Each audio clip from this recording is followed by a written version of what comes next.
I'm Dick Joyce, the director of the Wellesley Municipal Light Plant, and this is a tour of the new building that we occupied or began occupying in mid-July 2013.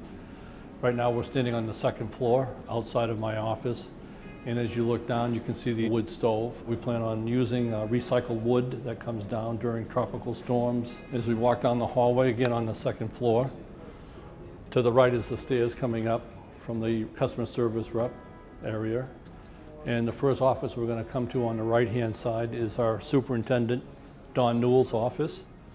And across from Don is the supervisory electrical engineer's office, Mike Coppoletti. Mike's our newest employee, started about 3 or 4 months ago.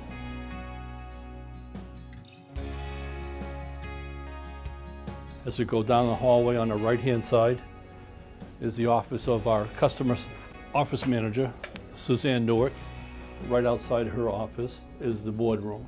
Our light board, which was most instrumental in advocating for new facilities.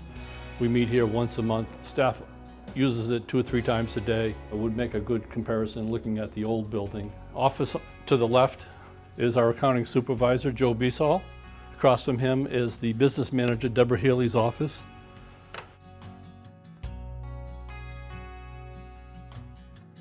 We'll go down to the first floor.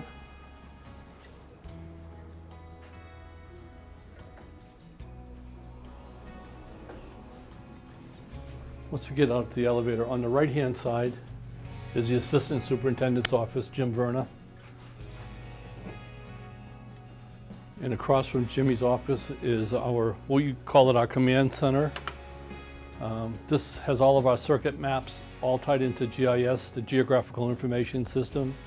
For major weather events like Tropical Storm Irene or Sandy or the blizzard in February, this is the area that takes all the information, processes the information, identifies where the likely cable fault or tree limb has come down. Once a storm comes, this room is fully occupied by the superintendent, assistant superintendent, substation operators.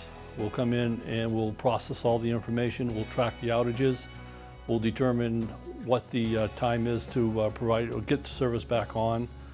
And with this new setup, we're actually in the same building, down the same hallway from our customer service. Under the old office, our substation and our command center was probably 150 yards apart. So customer service had no easy access to our command center. So the exchange of information never went smoothly. As customers are calling, asking when the electricity will be restored to their area, communications were almost impossible. First office on our left is our Energy Services and Planning Manager, Trevor Criswell's office. Hello. It's a customer service area. And this is a good area to look at, this area, then compare it to the old building and the work area that we had over there. Jamie Verna's to our left, Brenda Sullivan, Cindy Lowe, and Scott Cliff. This is the area where all of the water, sewer, and electric calls come into. Meter reading is processed here. And to the right is our customer service supervisor.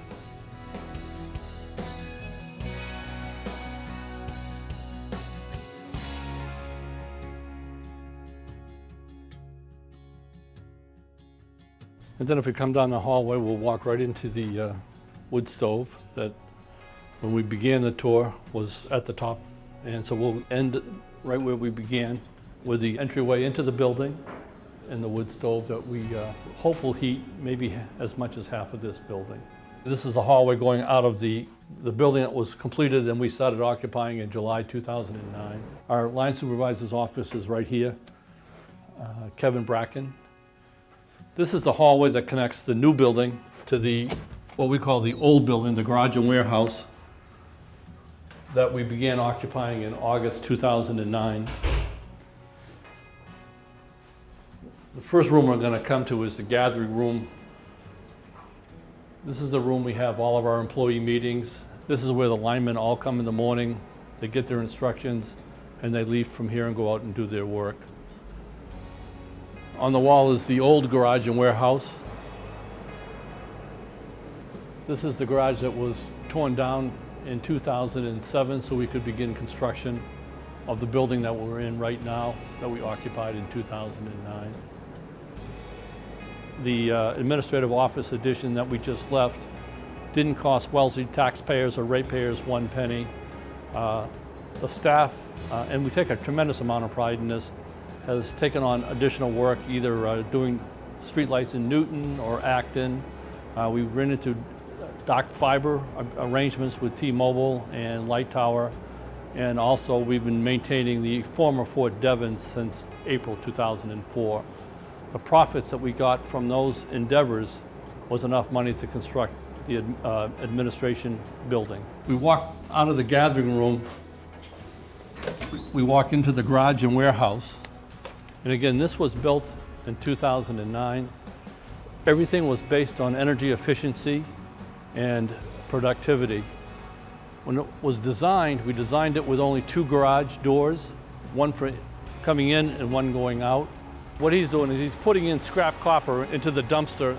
In a few weeks, somebody will come in and take the dumpster away, and we'll sell the scrap copper. There's a different dumpster for copper and aluminum. In the old garage, we literally had four trucks all lined up in a row. In order to get a forklift and load the trucks up in the morning, you would have to take 2 of the trucks out so you could load the trucks and load them that way. Even in the old building, since we shared it with the DPW, there weren't enough spaces, so we had to leave 2 bucket trucks outside at the end of every night. And especially during the winter months, that became a little bit problematic. But in this one, we have maximum productivity. We're able to get them in and out. Our goal is to get the crews out by 7:15 every morning, once they get their work assignments.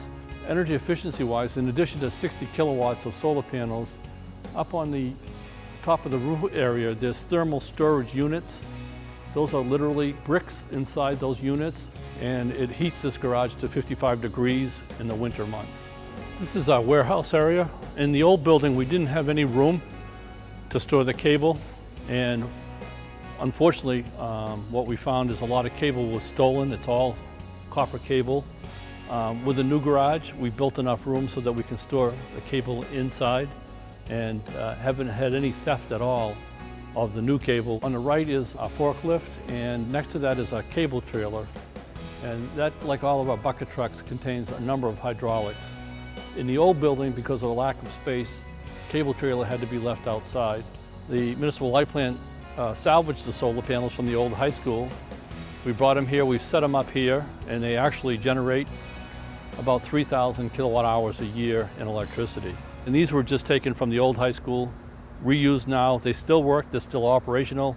They're not as efficient as a new technology. In fact, we have 60 kilowatts of solar panels on our garage and warehouse.